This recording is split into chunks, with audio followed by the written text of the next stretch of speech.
d'un provocateur, je crois, ou d'un rebelle, mais en même temps, je m'étais juré d'aller au bout de mes convictions, d'essayer de me respecter d'une certaine manière, de faire preuve de franchise.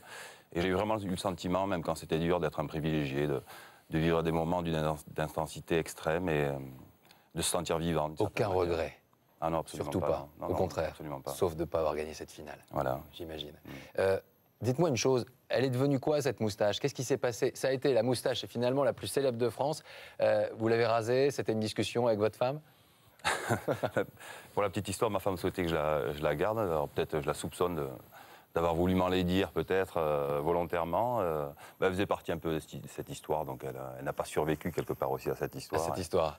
C'était aussi peut-être un hommage à quelqu'un que vous connaissez, parce que les gens ne le savent pas. Vous êtes proche de Jean Dujardin, de son frère. Il y avait aussi un petit clin d'œil, finalement, à The Artist, ou c'était complètement involontaire? C'était involontaire, mais c'est vrai que j'aime beaucoup Jean. On parraine ensemble une fondation, le mouvement pour les villages d'enfants. Hein. Qui nous tient à cœur. Il est issu aussi d'une fratrie. Lui, c'est le cadet, le dernier de la famille Dujardin. Moi, je suis l'aîné de la famille Évremont. Il vous passait des coups de téléphone pendant la Coupe du Monde? Oui, régulièrement. Il m'envoyait des photos. On le voit déchaîné aussi face à son écran. On exerce évidemment. On est dans deux milieux différents, mais on a su se retrouver, jouer au rugby même certaines fois ensemble, au football. Et puis, il y a de gros atomes crochus entre nos deux familles. Et comme lui, en tout cas, cette année 2011, vous l'avez marqué. Merci pour les émotions et pour votre travail au sein de l'équipe de France. Merci beaucoup. Ouvrons maintenant un autre chapitre. On en parlait il y a quelques minutes.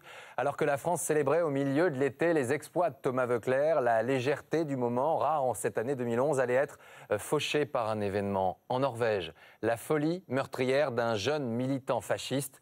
Nous étions le 22 juillet. Des jeunes ensanglantés. Certains corps sont sans vie. L'île d'Utoya vient de vivre l'horreur la plus absolue. J'ai entendu ses pas tout près de moi. Il était au niveau de mon visage. J'entendais sa respiration. Il était calme. Il tirait lentement.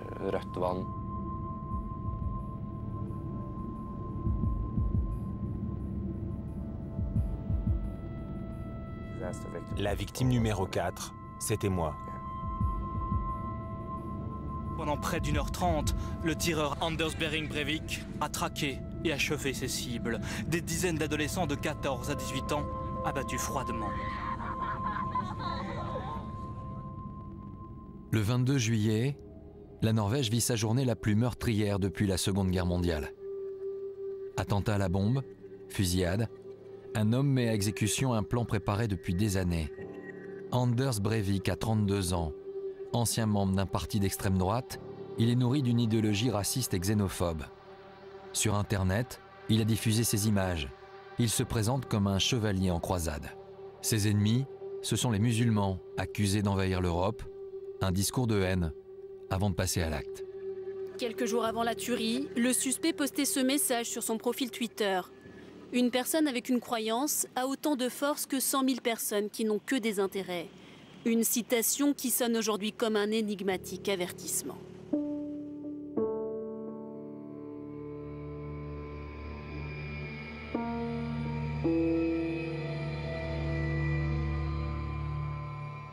Du haut de ses 21 ans, Adrian a l'ambition d'un monde meilleur. Il milite chez les jeunes travaillistes. Il défend la richesse d'une société multiculturelle. Cette année, il participe pour la première fois au camp d'été de son mouvement, sur l'île d'Utoya. Quelques jours de vie en communauté à refaire le monde, sous un soleil radieux, jusqu'au matin du drame. Quand je me suis réveillé, il pleuvait des cordes. Le temps était brumeux. Il y avait quelque chose de pesant dans l'atmosphère.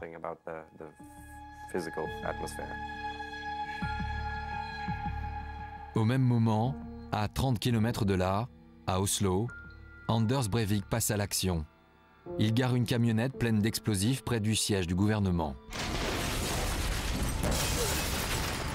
À 15h26, la camionnette explose.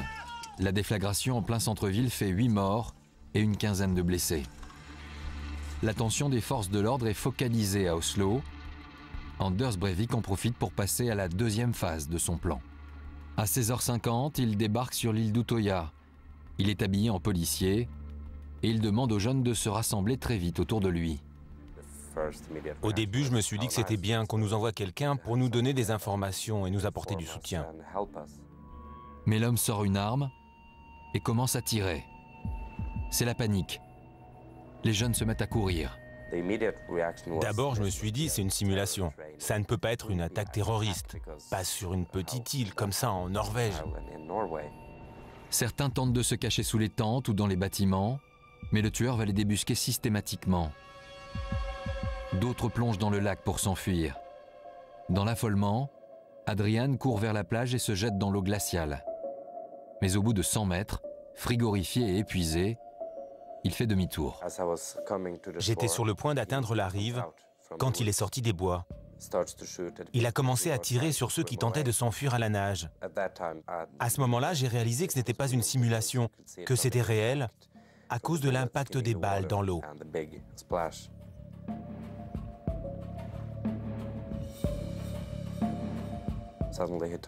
Soudain, il s'est retourné et a pointé son arme sur moi. Tout ce que j'ai pu dire, c'est « ne tirez pas ». Je fixais le canon de l'arme en espérant que la balle atteigne ma tête ou mon cœur pour en finir vite. Tout d'un coup, il s'est retourné et s'est éloigné, sans me tirer dessus. Adrian ne saura jamais pourquoi le tueur l'a épargné. Sur son téléphone, il écrit un message pour rassurer ses proches. Le premier message que j'ai posté sur Facebook disait « Quelqu'un nous tire dessus à Utoya. Je vous aime tous. » De l'autre côté du lac, les gens sont alertés par les coups de feu et les cris venus de l'île. Casper prend alors son bateau et sa caméra pour aller voir ce qu'il se passe. Maintenant, je vais aller là-bas, sur l'île d'Utoya, pour essayer de sauver des gens. Il décide de filmer son expédition. Mais il va très vite couper sa caméra.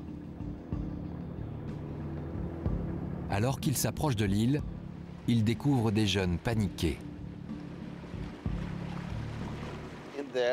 Là-bas, il y avait un petit groupe. Ils me faisaient signe, alors je leur ai répondu. Immédiatement, il décide de leur porter secours. Il s'approche du rivage et accoste. J'ai demandé à l'un des jeunes de stabiliser le bateau et j'ai fait monter les autres, un par un, lentement. Mais son bateau est trop petit pour embarquer tout le monde. Il a peur de chavirer. Je lui ai dit de retourner sur la berge et de m'attendre. Je lui ai promis que je reviendrai le chercher. Casper fait un premier voyage avec 5 personnes à bord. Adrian, lui, est toujours sur l'île en état de choc. Il est avec un groupe de rescapés au bord de l'eau quand il voit le tueur s'approcher de lui à nouveau. Il se couche alors sur le sol. J'étais allongé par terre. Je faisais le mort. Je sentais la pluie sur mon visage.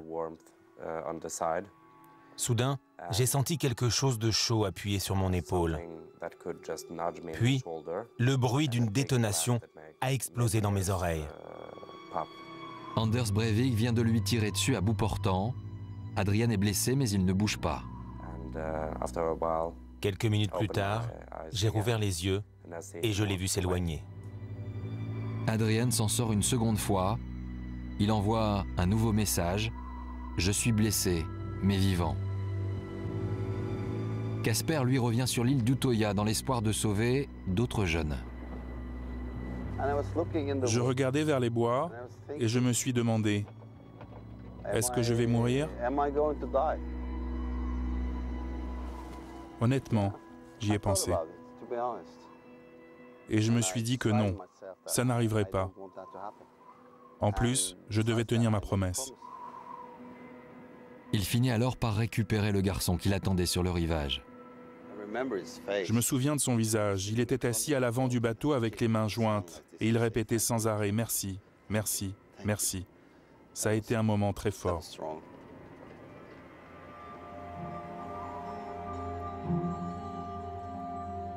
En tout, Casper réussit à sauver la vie d'une dizaine de jeunes ce jour-là. Nous sommes une des équipes de sauvetage et maintenant la zone est sous contrôle.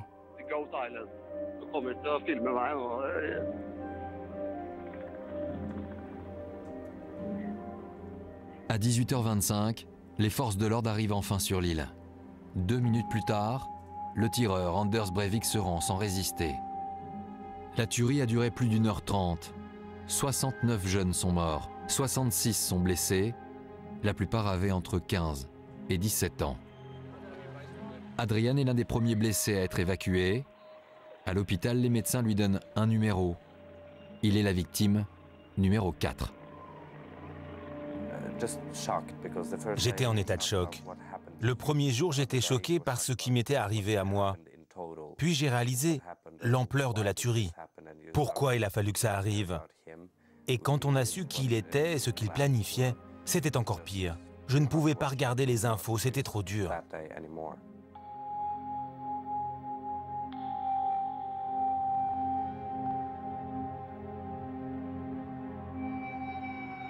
Le 13 août, Anders Breivik est de retour sur l'île d'Utoya pour la reconstitution de la fusillade. Méthodiquement, il rejoue la scène du massacre et il ne montre aucun remords. Dans un manifeste de 1500 pages publié 1h30 avant l'attentat sur Internet, il revendiquait ainsi son geste. Je serai perçu comme le plus grand monstre nazi jamais connu depuis la Seconde Guerre mondiale.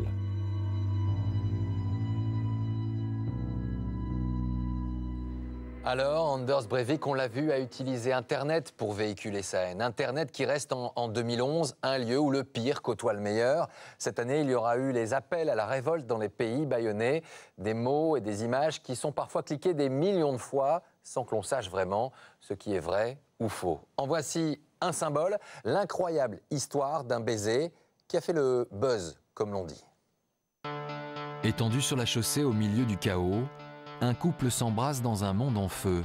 L'image est incroyable. Elle fait le tour du monde en quelques heures. It is this image of the so-called riot Romeo kissing his girlfriend that has captured worldwide attention. It's incredible. The story is the kissing couple in the middle of the riot. The kiss that's seen all around the world. اما بوسه مشهور ونکوور. Rapido sguardo allora al Vancouver Sun. Au premier plan, la guerre. Derrière, l'amour. Les esprits s'enflamment face à ce symbole. Tender moment in the midst of chaos. Romance amid the madness. L'auteur de ce cliché est un photojournaliste canadien. Son nom, Richard Lamb. Je suis encore sous le choc de toute l'attention portée à cette photo. C'était complètement dingue. Les gens étaient presque obsédés par ce cliché. Their kiss now joining other legendary lip locks.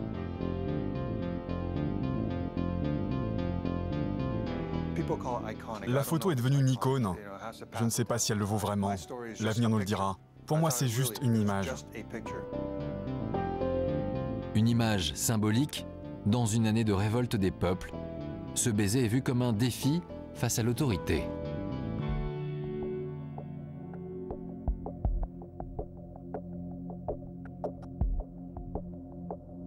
En réalité, la photo n'est pas prise en marge d'un sommet du G20 ou d'un soulèvement des indignés. L'histoire débute ici, à Vancouver, après un match de hockey sur glace. Nous sommes le 15 juin. L'équipe locale perd la finale du championnat d'Amérique du Nord. Cette défaite va déchaîner la colère des supporters. Ce soir-là, Richard Lamb couvre le match pour une agence de presse. Il se retrouve témoin du chaos. Une fumée noire s'échappait de là-bas. Il y avait un gars qui sautait sur une voiture en feu. On pouvait sentir l'odeur de peinture brûlée, de plastique carbonisé. On entendait le crépitement des flammes. C'était la guerre. Et là, je me suis retourné et j'ai vu 2 personnes sur la route. Au fond, on apercevait la police et il y avait de la fumée. À ce moment précis, Richard ne distingue que des silhouettes dans son objectif. Pour lui, ce sont des manifestants blessés. Dans la foulée, il porte la série de ses photos à son agence de presse. Alors qu'il s'apprête à retourner chez lui, c'est un collègue qui l'interpelle. Bravo pour ta photo du couple qui s'embrasse. Et après j'ai pensé, mais non, je n'ai pas pris de photo d'un couple qui s'embrasse. J'ai juste photographié 2 personnes blessées dans la rue. Alors j'ai couru dans la salle de rédaction, ils ont zoomé dans l'image et j'ai vu ces 2 personnes enlacées. Je me suis dit, waouh, je n'en revenais pas. Ils m'ont demandé, mais qu'est-ce qu'ils font? À ce moment-là, je n'en avais aucune idée. Le photographe ne se doute pas encore de l'emballement que va provoquer son cliché, jusqu'à l'appel le lendemain matin d'un journaliste d'une radio nationale. Et il m'a demandé « C'est vous le type qui avait pris la photo du baiser hier soir ?» J'ai répondu « Oui, c'est moi. » Et il me dit « Ça vous fait quoi d'être numéro 3 sur Internet ?» J'étais stupéfait, complètement abasourdi. The photo ricocheted around the internet. It's a photo that seems out of place in the middle of the Vancouver riots, yet it's proving to be the most popular topic online. La photo est reprise sur Facebook, Twitter, et la machine Internet s'emballe. Le cliché semble trop beau pour être vrai. Certains soupçonnent dès lors une mise en scène ou un montage de la part du photographe. On Twitter, users speculated about the story behind the image. Des personnes pensaient que la fille était ivre. Certains disaient elle s'est cassé la jambe. Are they kissing or struggling? D'autres affirmaient que la photo datait de la semaine d'avant. Staged or real? À chaque fois que l'on m'interviewait, on me demandait si j'avais monté le scénario, truqué la photo. L'honnêteté de Richard Lamb est maintenant remise en cause. On l'accuse d'avoir fabriqué de toutes pièces ce baiser de Vancouver. La belle histoire se transforme pour lui en cauchemar. Et c'est par Internet que la vérité va surgir. Une jeune étudiante met en ligne une vidéo. Le soir des émeutes, elle s'était réfugiée sur ce balcon. Elle a filmé le couple au milieu de la chaussée. Quand je les ai vus tous les deux à terre, je ne savais pas si la fille était blessée. Elle était allongée, on voyait bien qu'elle souffrait. Son ami essayait de la rassurer et de la protéger des policiers. Une seconde vidéo mettra un point final à la polémique. Au moment de la charge de la police, on y voit distinctement le couple bousculé et frappé violemment.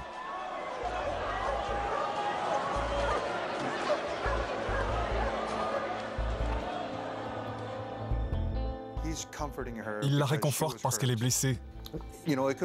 Bien sûr, ça aurait pu être des partisans du « faites l'amour, pas la guerre ». Mais je préfère la vérité telle qu'elle est. Un garçon qui soutient et protège son ami. J'ai trouvé que c'était un très beau moment. À sa place, c'est l'outsider qui triomphe. François Hollande est ce soir notre candidat. Ce soir-là, les socialistes ont l'impression de renouer avec la victoire.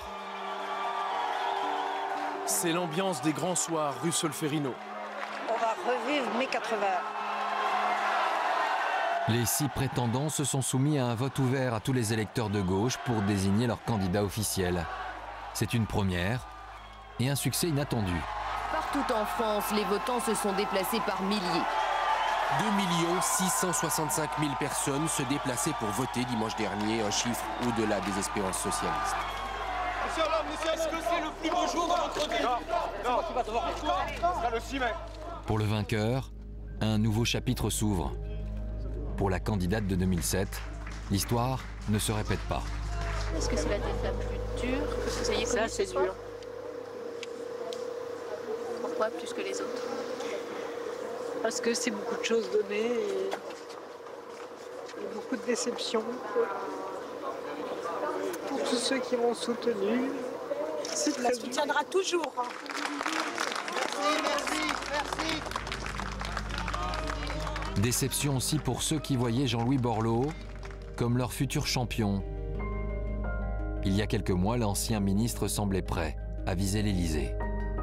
Nous avons vocation à avoir un candidat à l'élection présidentielle et nous avons vocation à gagner cette élection présidentielle. Finalement, Jean-Louis Borloo renonce. Il n'ira pas au bout de son ambition. C'est les présentateurs de Ushuaïa qui attirent tous les regards. Chez les écologistes, le succès de Nicolas Hulot ne faisait aucun doute. La primaire semblait jouer d'avance. C'est ça que vous vouliez voir? Voilà, vous allez être servi. Et c'est finalement Eva Joly qui l'emporte. À compter de 7 minutes, pour nous tous, c'est Eva. Quelques semaines plus tard, la donne a de nouveau changé. La candidate victorieuse est en difficulté dans son propre camp. « 2011, une année marquée par des surprises et par une page qui se tourne. Désormais, chez les Chirac, c'est Bernadette qui fait campagne. Bernie, comme on la surnomme dans le canton, est aujourd'hui la dernière du clan Chirac en action. Il n'aime pas trop être seul. Il aime bien que je sois à Paris pour m'occuper de lui. Ah bon? C'est tout le problème de la retraite. Et quand le président retraité reprend enfin la parole, il surprend. Je peux dire que je voterai Hollande. Après cette sortie qualifiée par ses proches d'humour corrézien, Jacques Chirac semble désormais muret dans le silence.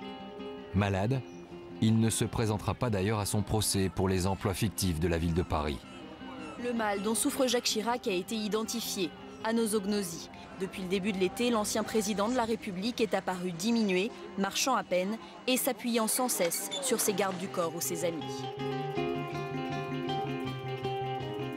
Quant à l'actuel locataire de l'Élysée, il n'est toujours pas officiellement candidat à un nouveau mandat.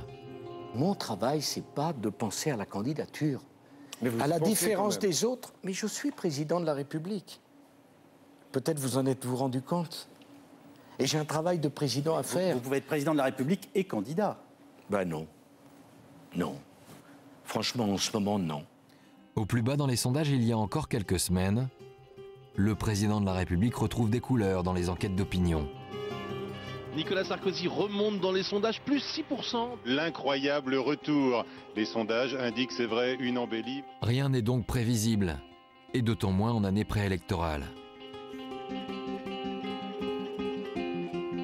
En embuscade à l'extrême droite, la fille du leader historique du Front National entend bien en profiter pour imposer son prénom. L'honneur, mon cher monsieur, c'est d'assumer tout l'héritage et de ne pas choisir uniquement ce qui vous arrange.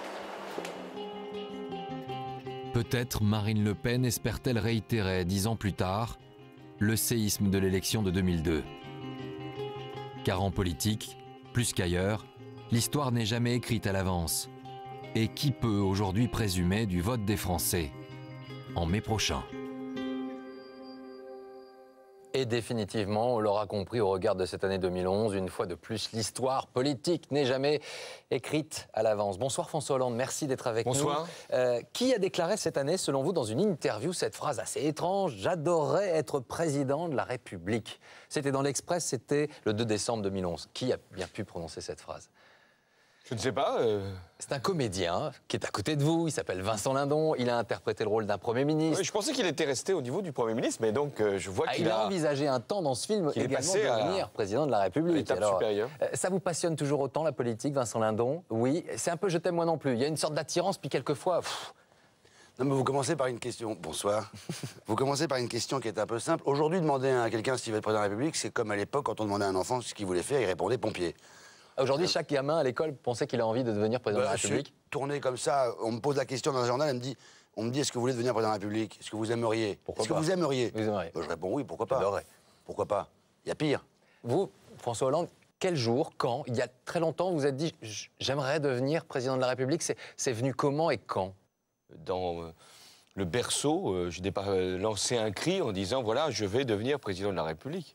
Ça fait partie des légendes. Alors la bascule, elle vient Donc j'ai voulu consacrer ma vie pour servir la France, très tôt, dans la politique. Puis à un moment, je me suis dit, est-ce que je suis celui qui peut être en situation, à la fois pour représenter la gauche et surtout pour devenir président de la République? Et j'ai répondu oui. Est-ce le plus beau jour de votre vie? Cette phrase, on vous l'a posée, on vient de l'entendre, le soir de la primaire socialiste, vous avez répondu non, ce sera le soir du 6 mai. Le 6 mai, si vous remportez la victoire, ça sera réellement le plus beau jour de votre vie ou c'est une formule? Oui, ça sera pour moi un moment, au plein sens du terme, être investi, ça sera un grand bonheur et en même temps une immédiate appréhension. Parce qu'après président de la République, il y a être un bon président de la République. Vous comprenez ces mots-là, cette sensation-là? Mais je les comprends très bien. C'est exactement comme un champion. Quand il gagne les quarts de finale, le lendemain, c'est l'ennemi. Deux questions. Selon vous, François Hollande, l'événement majeur qui a fait que vous êtes aujourd'hui le candidat à la primaire, c'est votre campagne, ce sont les événements extérieurs et par exemple, entre guillemets, la chute de Dominique Strauss-Kahn? Non, je pense que j'aurais été désigné de toute façon. J'avais préparé cette campagne.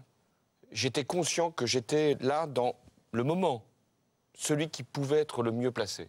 Donc rien ne m'a été donné par un événement extérieur. Vincent Lindon, le pouvoir, c'est une quête qui vous paraît noble, Le pouvoir, ça ne veut rien dire, le mot pouvoir. C'est comment on s'en sert du pouvoir. Moi, personnellement, vous me posez la question. Moi, je pense que le pouvoir n'a d'intérêt que quand on en abuse. N'a d'intérêt que quand on en abuse. N'a d'intérêt que quand on en abuse. Mais il y a des gens qui en abusent pour le pas bien et des gens qui en abusent pour le bien. Moi, je trouve ça formidable d'abuser de son pouvoir pour faire du bien. Je suis le patron et j'ai décidé qu'à partir de maintenant, les faibles allaient avoir ceci, les moins faibles vont leur donner ça. Pourquoi? Parce que... Ça, c'est une utopie ou c'est juste Mais pourquoi c'est une utopie? À chaque fois qu'on lance une idée aussi simple que je voudrais demander aux plus puissants d'être plus gentils avec les plus faibles, c'est une utopie, on me répond tout le temps. Mais Vincent, ça se passe pas comme ça, c'est plus compliqué que ça. Ça peut aussi être simple, les idées dans la vie. François Hollande, c'est plus compliqué que ça? La réalité est plus compliquée que ça. L'idéal, il reste celui-là. Ça, à la limite, tous les hommes politiques qui viendraient sur ce plateau me le diraient, je pense. Mais l'idéal, c'est quoi? C'est d'abord de faire réussir son pays et puis de donner une fierté, une considération, un respect. C'est ce qui manque le plus aujourd'hui. Un mot de tes images qui ont traversé l'année, et il y en a une qui a traversé l'année sur le plan politique également, on en a parlé de Dominique Strauss-Kahn tout à l'heure. Une image, c'est celle de Ségolène Royal et de ses larmes. D'abord, Vincent Lindon, quelle interprétation vous faites de cette image d'une femme qui a combattu, qui était candidate à la présidentielle, qui ce soir-là pleure? Elle se dit quoi? Elle se dit tout ça pour ça? C'est violent? J'espère qu'elle ne se dit pas tout ça pour ça, parce que ça serait bien triste pour elle, puisqu'elle a travaillé quand même... comme François Hollande, comme François Bayrou, comme Jacques Chirac, comme tous ces gens-là, pour arriver là, il faut avoir commencé à 22 ans ou 23 ans. En même temps, j'imagine qu'elle est très très contente, ne serait-ce que pour ses enfants, de savoir que le papa, ce coup-ci, est en lice. Rien que ça, c'est très beau. Et elle se dit, allez, à toi, file, essaye de réussir ce que moi j'ai raté. C'est ça qui est beau chez un homme politique. Et puis c'est jamais perdu. C'est le destin des hommes. C'est ça qui est formidable en politique, c'est que ça change, ça bouge, et c'est ça qui est excitant et qui donne de l'adrénaline, comme les acteurs. François Hollande, une question à l'homme politique. Qu'est-ce que vous avez ressenti à ce moment précis, effectivement? Du respect, d'abord. Parce que c'est un combat long, la politique. Et elle a été candidate, et ça a été...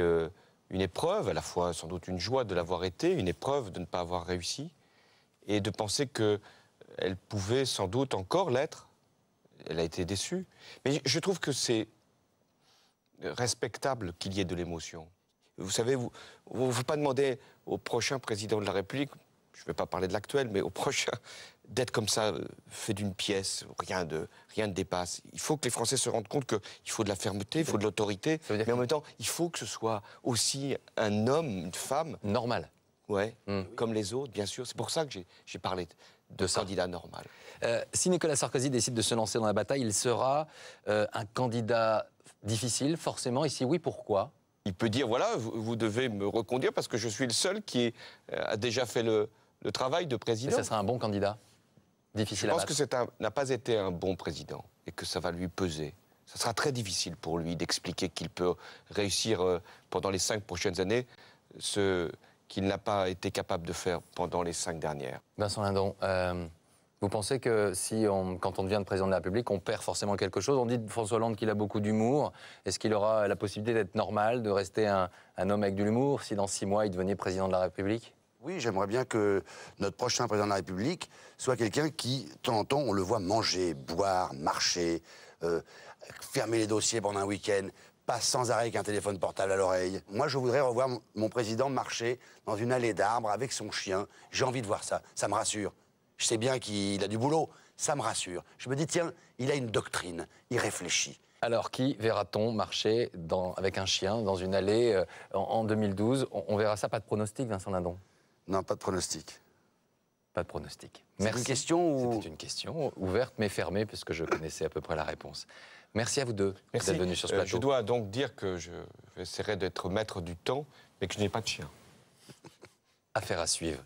On poursuit ce roman de l'année maintenant avec ces faits divers qui deviennent parfois très vite des dossiers ultra médiatisés et qui suscitent de nombreux commentaires politiques. On l'a vu dernièrement avec l'assassinat d'Agnès, jeune collégienne au Chambon-sur-Lignon. Mais il y a aussi ces affaires qui restent des énigmes, un mystère. L'année 2011 nous laisse jusqu'à aujourd'hui une question en tête. Mais où est donc passé Xavier de Ligonnès? Cette maison nantaise au 55 boulevard Schumann est celle de la famille Dupont de Ligonnès, Xavier, Agnès et leurs 4 enfants. Ils vivent ici depuis 9 ans. Début avril, les volets de la maison sont étrangement clos. Agnès, la mère de famille, travaille dans cette école catholique. Elle est auxiliaire de vie scolaire. Elle est proche des enfants et appréciée pour son dévouement. Depuis une semaine, elle n'est pas venue travailler. Le 11 avril, le directeur de l'école reçoit cette lettre. Une lettre de démission, signée Agnès. Monsieur, mon mari ayant été muté en Australie dans le cadre de son activité professionnelle et étant parti précipitamment avec lui et mes enfants, je vous informe que je ne pourrai continuer à assurer mes fonctions.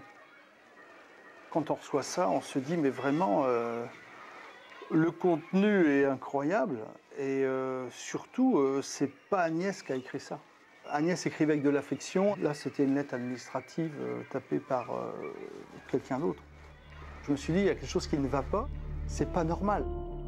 Le mystère s'épaissit autour de la disparition de la famille de Ligonnès. Le 13 avril, des voisins alertent la police.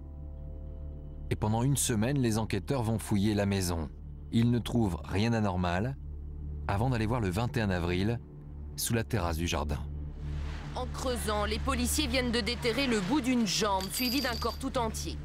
Ce matin même, il y a quelques minutes, un reste humain a été découvert dans le jardin de cette famille, sous la terrasse. Au total, ils découvriront 5 cadavres, la mère et ses 4 enfants enveloppés dans des sacs de jute, enduits de chaux-vie. Les corps, ils sont pour la plupart en pyjama, en caleçon, en t-shirt. Ils portent tous des traces de blessures par balle. Ils sont tous comme empaquetés, tous en général les mains sur le corps, sur le torse, avec tous un petit objet, souvent religieux, entre les mains. Une mise en scène troublante. Le meurtrier a soigneusement préparé les corps. Le père de famille est toujours introuvable. Il devient le suspect numéro 1.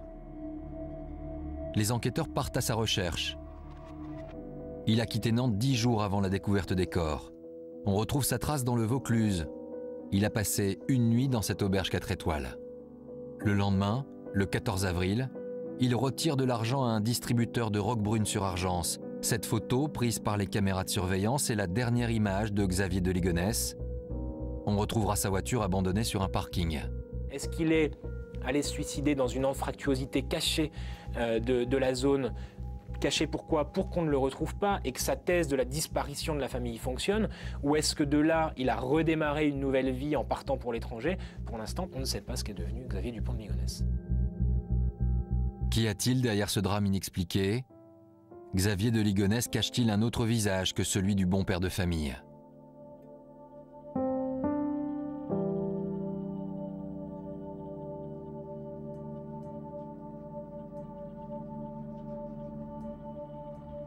Xavier de Ligonnès est né ici, à Versailles. Il a passé son enfance dans cet immeuble où vit encore sa mère Geneviève et sa sœur Christine. Dans la famille, la religion occupe une place centrale. Sa mère a réuni autour d'elle des croyants fervents dans un groupe de prière. Elle se présente comme une âme privilégiée. Sa mère Geneviève dit recevoir des messages divins, des messages de Dieu. Elle a un cahier à côté d'elle la nuit et elle se réveille parfois pour noter des messages que lui transmet Dieu. C'est ce qu'elle pense, c'est ce qu'elle dit, elle les écrit. Geneviève de Ligonnès publie ses prédictions dans ce livret. Messages d'amour et de miséricorde, œuvre de rédemption.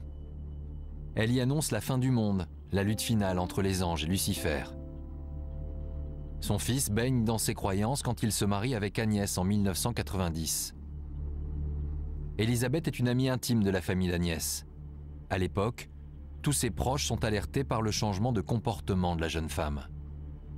Son père m'avait expliqué toute son inquiétude, parce qu'il savait que Madame de Ligonnès avait une philosophie un peu particulière, et très rapidement, il s'est rendu compte que Agnès changeait. Et moi, j'en ai eu aussi la preuve, parce qu'elle m'a téléphoné plusieurs fois, et j'ai senti effectivement qu'il y avait quelque chose qui n'allait pas. Au téléphone, Agnès lui tient des propos incohérents. Elle cite la Bible et entonne des prières, sans raison apparente. J'ai toujours relié ça à ce groupe de prières en pensant qu'il y a une influence et une emprise certaine de ce groupe de prières sur Agnès.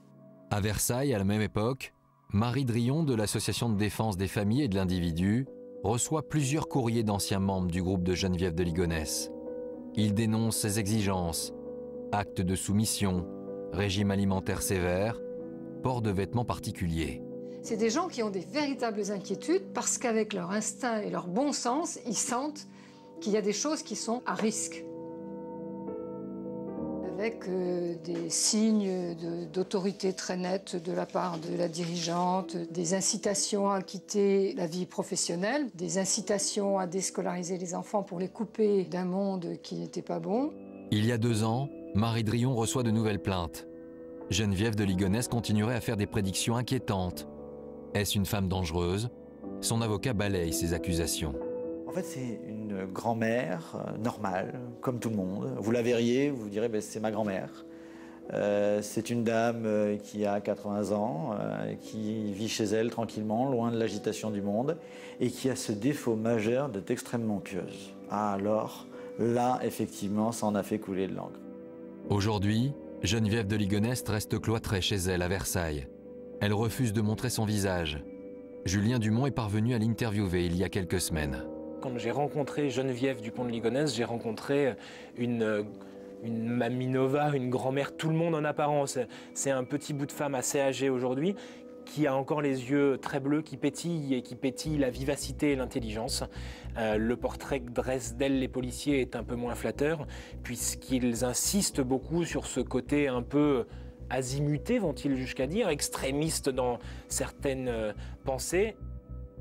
Vous rejetez les assimilations à groupes sectaires, etc. Non seulement je rejette, mais je trouve que c'est complètement ridicule. Il n'y a pas l'ombre d'une secte ni d'un groupe de prière. Personne ne vient chez moi se rassembler pour faire des prières. Non, ça ne correspond pas du tout à mon profil. Elle nie tout en bloc, mais il reste les écrits, ses prédictions apocalyptiques et les plaintes des anciens membres de son groupe. Nous les avons fait décrypter par Jean-Pierre Jouglas. C'est le spécialiste des dérives sectaires en France. Depuis 35 ans, il vient en aide aux victimes de manipulation mentale. On est bien entendu dans un système de nature sectaire. Parce qu'il y a un gourou qui dit comment on doit vivre, qui dit comment on doit penser, et qui tient les rênes de la vie de chaque individu.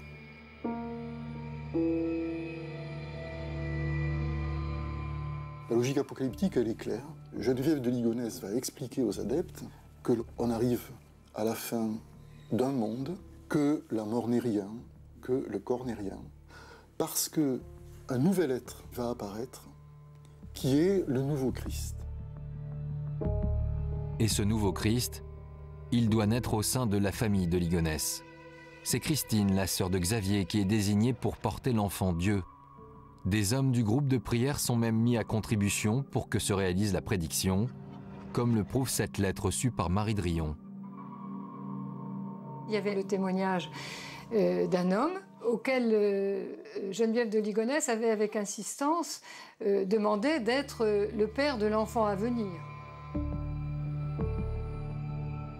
Christine de Ligonnès, elle a été investie de ça dans le groupe et elle était un peu vénérée à cause de ça.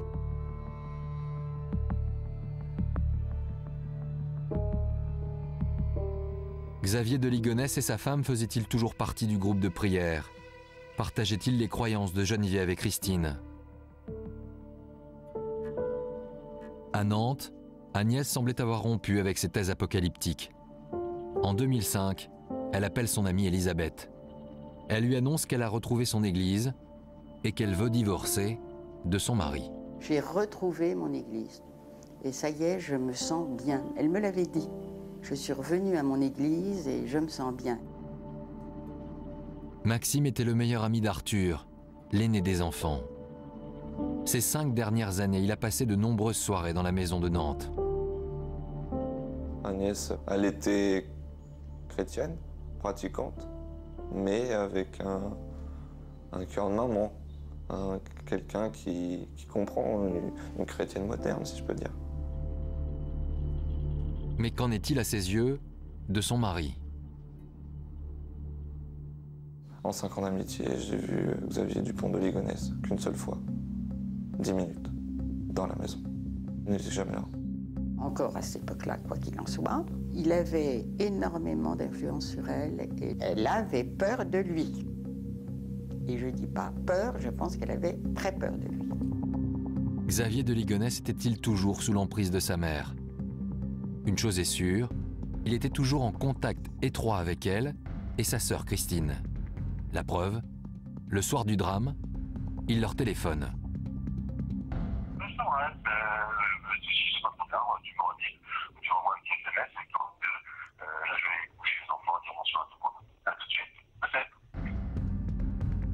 Quand il dit « je vais coucher les enfants », veut-il faire passer un message?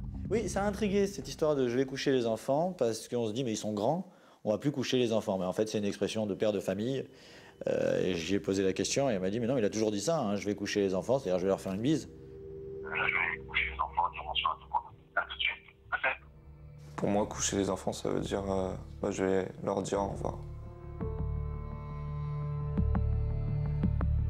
Quelques jours après l'assassinat de sa famille, Xavier de Ligonnès écrit une dernière lettre à sa mère et à sa sœur. Ma petite maman chérie, ma Christine, ne vous inquiétez pas outre mesure. Tout ira bien et le temps va passer vite. Pour le reste, Dieu reconnaîtra les siens. Elle est forcément étrange, cette fascination, et parfois la déraison que suscitent les faits divers. De l'affaire de Ligonnès à l'assassinat d'Agnès il y a quelques semaines, le crime vient comme cela bousculer nos consciences. Des criminels qui échappent à la justice parfois, et d'autres qui sont rattrapés par l'histoire avec un grand H. L'année 2011 restera également comme celle de la chute de plusieurs chefs d'État que l'on croyait intouchables, et pourtant... En Côte d'Ivoire, c'est la fin d'une époque. Après 4 mois d'une sanglante crise post-électorale, le président Laurent Gbagbo est arrêté le 11 avril. Une chute après un règne de plus de 10 ans. Laurent Gbagbo, escorté par plusieurs militaires, entre dans ce qui sera sa première cellule, une chambre de l'hôtel du Golfe. Des images commentées en direct par la télévision ivoirienne. À vouloir trop gagner, on finit par tout perdre. L'ancien président est visiblement épuisé. Sa chemise est ouverte, il ne dit rien. Il regarde autour de lui.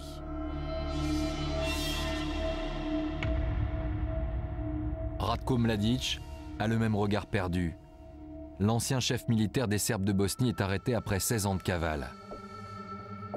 Le 3 juin, il comparaît enfin devant le tribunal de La Haye.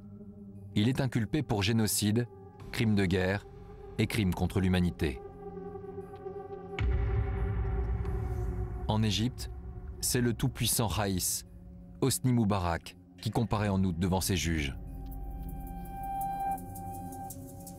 C'est une incroyable image que beaucoup en Égypte disaient impensable. L'ex-président déchu, dans un box d'accusés, derrière les barreaux, sous les caméras et portant l'uniforme blanc des détenus, qui plus est.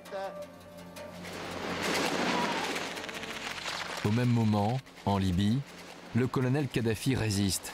Il réprime dans le sang la contestation.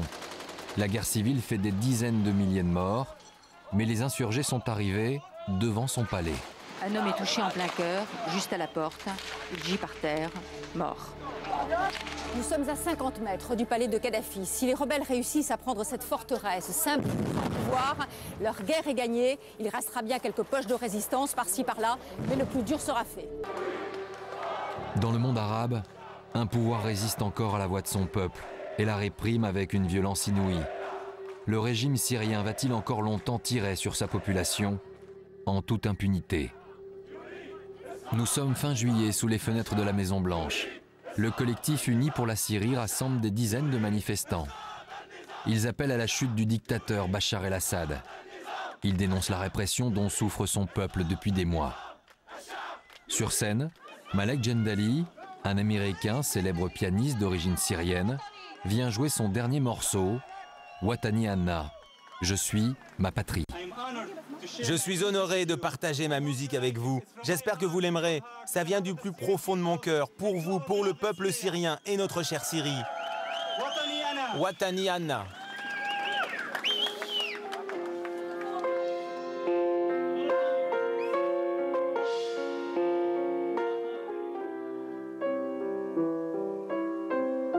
Watani Anna, Anna Watani, je suis ma patrie et ma patrie c'est moi. J'ai été inspiré par tous les événements historiques dont nous avons été témoins dans le monde arabe.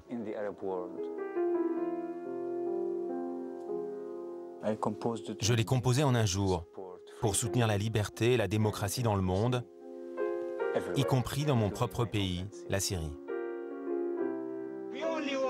La seule chose que nous réclamons, c'est d'être libres. Liberté.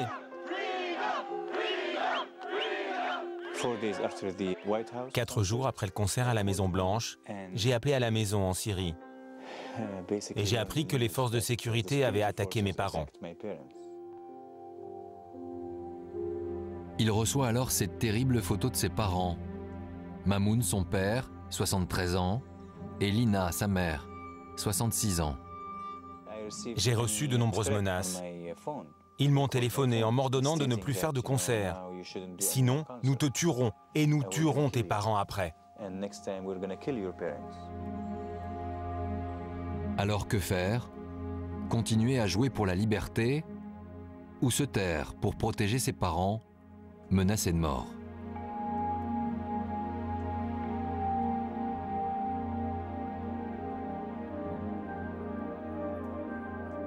En août, nous entrons clandestinement en Syrie. Nous arrivons à Homs, l'un des fiefs de la révolte populaire. La répression est à son comble. Chaque nouvelle manifestation fait des dizaines de victimes.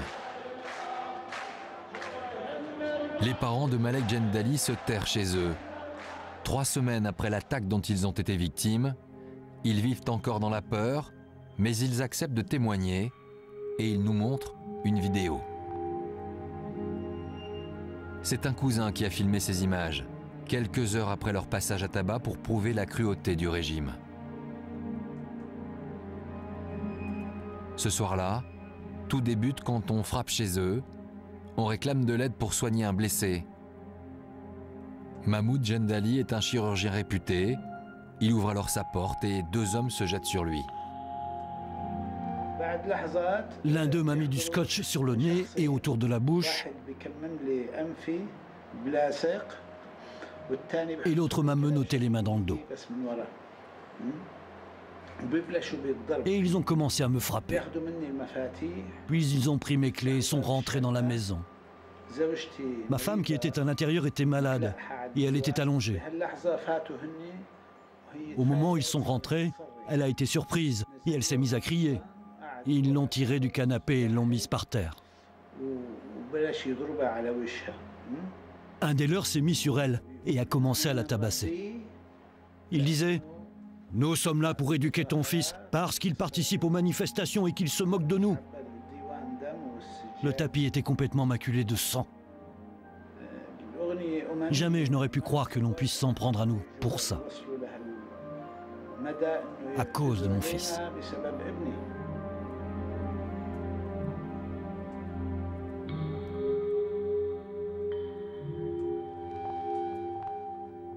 Depuis les États-Unis, Malek Jendali va tout faire pour sortir ses parents de l'enfer syrien.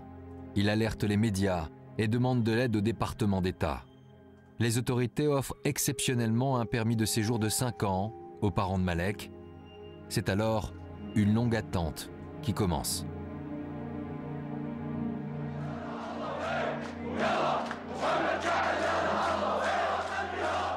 En Syrie, en plein mois de Ramadan, la tension monte.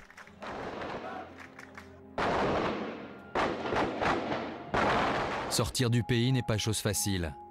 Depuis le début de la révolte, de nombreux opposants ont été arrêtés alors qu'ils s'apprêtaient à quitter la Syrie.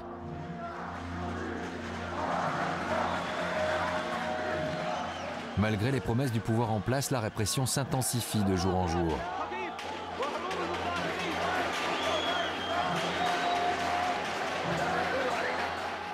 Fin août, la mère de Malek est la première à passer la frontière afin de se faire soigner. Reste alors à faire sortir son père. Le 18 septembre, c'est le grand jour. Mahmoud Jendali doit quitter la capitale syrienne par le vol reliant Damas à Rome.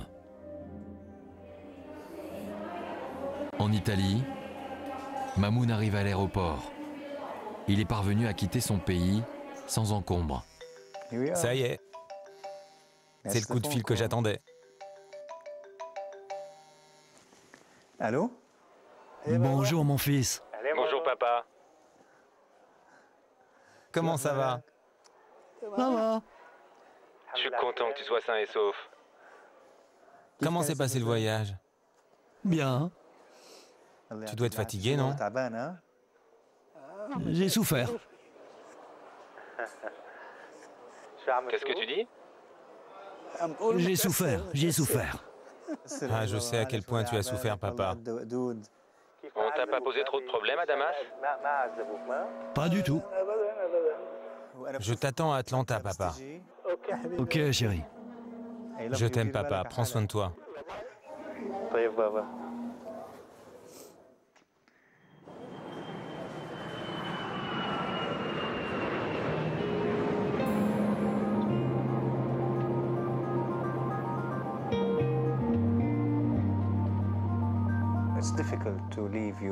C'est difficile de quitter sa maison, sa famille et son pays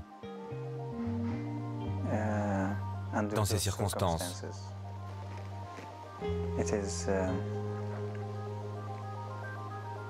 Ce n'est vraiment pas facile.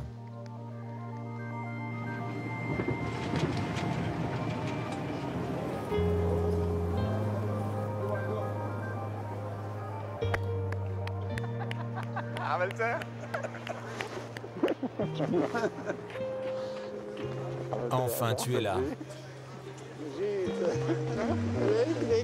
Bonjour Yasmine. À l'aéroport, il est accueilli par Malek et son épouse Yasmine. Sois le bienvenu. Viens, on va chercher tes bagages.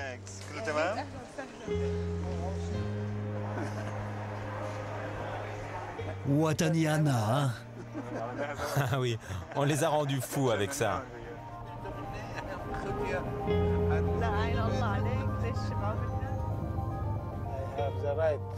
J'ai le droit de sourire maintenant. C'était interdit en Syrie, vous savez. Et puis avant, je n'avais aucune raison de sourire.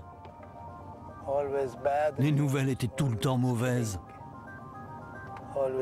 Toujours plus de morts, de tueries. Premières heures d'exil pour le père de Malek. Sa patrie, il la voit maintenant à la télévision.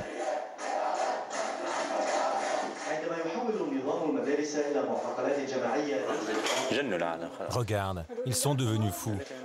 Regarde, ils leur tirent dessus.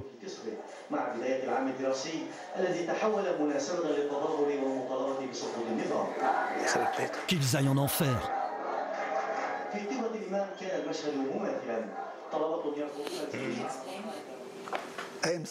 J'ai toujours peur.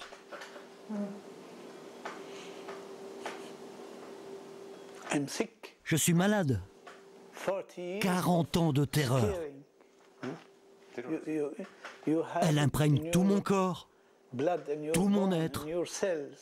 Vous ne pouvez pas vous en débarrasser comme ça, ça prend du temps. Ce n'est pas facile.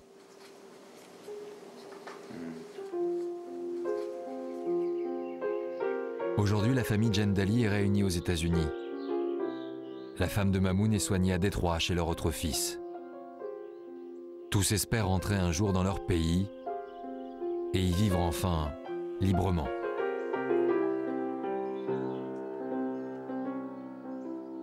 Une soif de liberté que les opposants au régime de Bachar el-Assad payent de leur vie chaque jour. L'année 2012 sera-t-elle celle de la liberté pour le peuple syrien? Quel sera le visage de la Tunisie, de l'Égypte, de la Libye après le printemps? Quel hiver? Voilà quelques-unes des questions clés des mois à venir. Voyons maintenant quels sont les résultats de notre sondage de cette année d'actualité. D'abord, la personnalité qui aura marqué le plus les Français selon notre enquête. Eh bien, en 5e position, on retrouve le comédien Jean Dujardin. En 4e place, le candidat socialiste à la présidentielle, François Hollande. Troisième, Sébastien Loeb, une nouvelle fois champion du monde des rallyes. En deuxième position, un duo étonnant. Nicolas Sarkozy obtient les mêmes suffrages qu'Omar Sy, héros de l'incroyable succès qui est Intouchable. Et c'est Dominique Strauss-Kahn qui est, selon vous, la personnalité qui aura marqué cette année 2011. Autre question, l'image qui symbolise cette année. Eh bien, on retrouve en troisième place la mort de Mouammar Kadhafi, puis l'arrestation de Dominique Strauss-Kahn à la sortie du commissariat de New York. Mais c'est la vague du tsunami au Japon qui est, selon vous, l'image qui vous a en tout cas le plus marqué cette année. Voilà, merci à vous d'avoir feuilleté avec nous ce roman de l'année 2011. Merci à nos invités, à toute l'équipe. J'en profite pour saluer ce soir chaleureusement nos envoyés spéciaux, les journalistes, caméramans, les équipes qui vous permettent dans nos journaux tout au long de l'année de vivre ces événements. Ils étaient au cœur de ce document ce soir. Dans un instant, sur France 2, la véritable histoire des Intouchables, les autres héros de l'année. Un documentaire exceptionnel avec ceux qui ont inspiré les personnages du film devenu phénomène. Belle fin de soirée à vous et à très bientôt.